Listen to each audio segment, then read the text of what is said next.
من عندنا قالوا إن هذا لسحر مبين.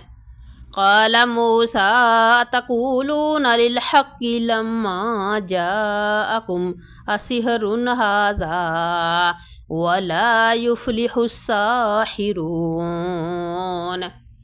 قالوا وجئتنا لتلفتنا عما وجدنا عليه آباءنا وتكون لكم الكبرياء في الأرض وما نحن لكما بمؤمنين.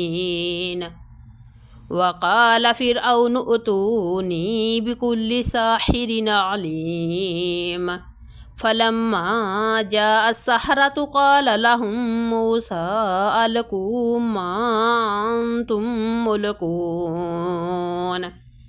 فلما ألقوا قال موسى ما جئتم به السحر إن الله سيبطله إن الله لا يصلح عمل المفسدين ويحق الله الحق بكلماته ولو كره المجرمون. فما آمن لموسى إلا ذرية من قومه على خوف من فرعون وملئهم أن